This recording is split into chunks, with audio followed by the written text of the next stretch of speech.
Située au nord de la Bretagne, Saint-Malo est une ville qui ne laisse pas indifférent. Vous allez, le temps d'une escale à Saint-Malo, plonger dans le passé et vous sentir l'âme d'un Surcouf, surtout si vous avez la chance de pouvoir naviguer de concert avec le Renard, réplique d'un des navires du célèbre corsaire malouin. Bien sûr, depuis quelques années, le port a changé de physionomie et le succès du site a donné naissance à d'importantes installations portuaires pour les courriers, ferries et autres paquebots de croisière qui font escale à Saint-Malo. Les approches de Saint-Malo sont spectaculaires. Pour celui qui pratique les chenaux de la baie pour la première fois, l'étude de la carte de la situation des courants et des vents sont importantes tant leur influence modifie l'état de la mer. N'oublions pas que nous sommes dans une région de France où le marnage, la différence entre la basse mer et la haute mer, peut atteindre plus de 12 mètres. En venant du nord, c'est-à-dire de la route de Jersey ou des Minquiers, la première terre que vous apercevez est l'île de Sésambre, flanquée à sa droite du phare du Grand Jardin. Vous laissez la tourelle verte des Courtils en visant le phare du Grand Jardin. Ces images ont été tournées à marée haute. Après avoir fait un petit crochet sur la droite pour passer le Grand Jardin, vous prenez l'axe d'entrée du chenal de la Petite Porte vers le 128. Si vous venez du nord-ouest, direction du Cap-Fréhel, vous prenez le chenal de la Grande Porte en faisant route vers le 90, en visant le phare du Grand Jardin, en laissant à gauche la tourelle des Pierres-Portes et à droite le Boujaron. Après avoir passé la Cardinale Est, vous faites route vers le 128 pour suivre le chenal de la Petite Porte.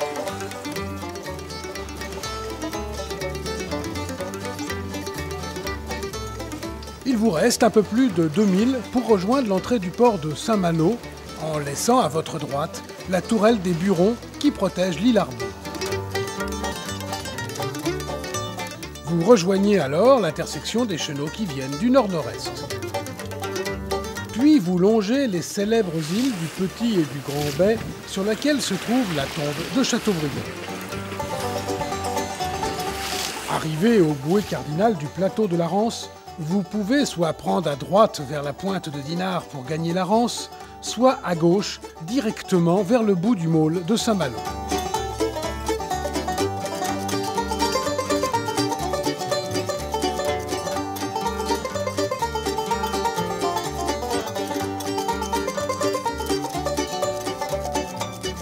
Après avoir arrondi le môle, vous pouvez gagner soit l'écluse qui donne accès au port de Saint-Malo, soit le port des Bas-Sablons qui est accessible beaucoup plus longtemps avant et après la pleine mer.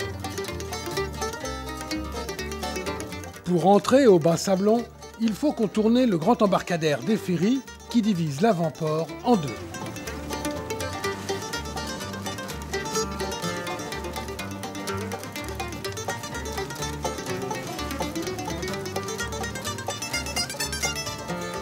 Le port est accessible par un seuil dont la hauteur du moment est marquée sur un tableau lumineux. Avant le seuil, deux bouées permettent d'attendre éventuellement d'avoir la bonne profondeur.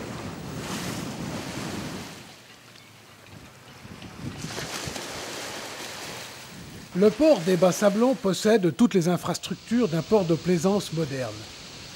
Son seul défaut est peut-être l'éloignement du cœur de la ville de Saint-Malo.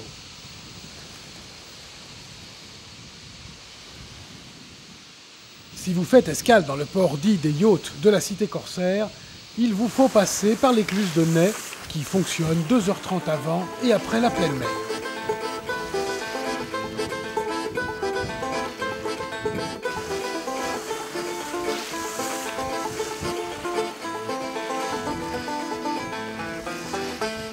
À la sortie de l'écluse, dont le passage est, au moment des grands rassemblements de bateaux, un point remarquable de temps en temps folklorique, vous passez le pont Levant routier et vous traversez le bassin Vauban pour gagner le port des yachts, proche de la célèbre SNBSM, Société nautique de Saint-Malo.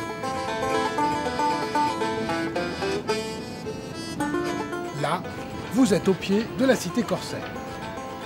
Le défaut de cette escale est l'importance du trafic routier et des parkings de voitures proches des pontons, surtout en saison. Tout cela est somme toute assez bruyant. Passé cet inconvénient, vous êtes à pied d'œuvre pour découvrir cette superbe cité et ses remparts.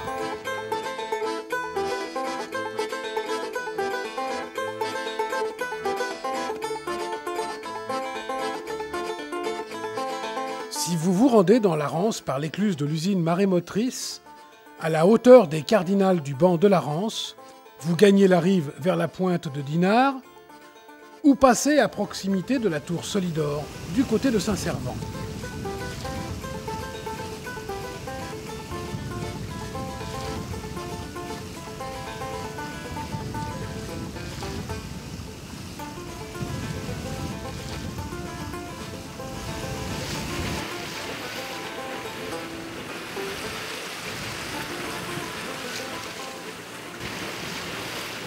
Vous suivez un chenal bien balisé et facilement reconnaissable jusqu'à l'écluse.